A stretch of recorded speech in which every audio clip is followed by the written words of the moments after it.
रसूल खुदा सदर ज़ी वक़ार ज़ी मर्तबत हस्ती हो मौजूद सामाईन कराम, आज की इस पुरवकार तकरीर में खाकसार सीरत नबी सल्लल्लाहु अलैहि वसल्लम के जिस पहलू को बयान करना चाहता है वो है ज़ौक़ इबादत। जनाबे वाला, इबादत एक ऐसा लतीफ़ और पाकीज़ा जज्बा है जो दिमाग की लहरों पर सफ़र करता है, ज़बान पर जारी होता है, होंठों पर तैरता है और आँखों से झलकता है। इबादत के आला तरीन मेयार के साथ अबूदियत की ये बुलंद तरीन चोटी मेरे प्यारे आका मौला हज़रत मोहम्मद मुस्तफ़ा सल्लल्लाहु अलैहि वसल्लम ने सर की।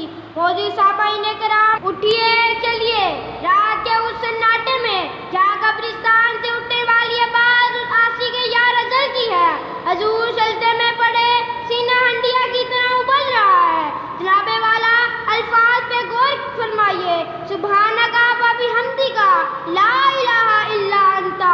हजरत बिलाल ये देखकर फरमाते हैं कि रसूल खुदा, आपको तो खुदा ने बख्शिश की खुशखबरी दी है।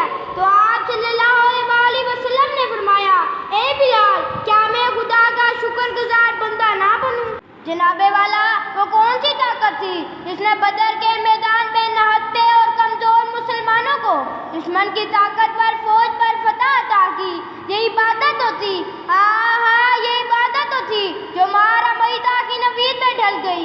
लोग समझते हैं कि बदर के मैदान में वो जंग जीती गई, मगर आरिफ बिल्लाह खूब समझते हैं कि वो जंग उस खेमे में जीती गई थी जहाँ मोहम्मद मुस्तफ़ा सजदे में रब्बे ताला से फतह की इल्तिजाएं कर रहे थे।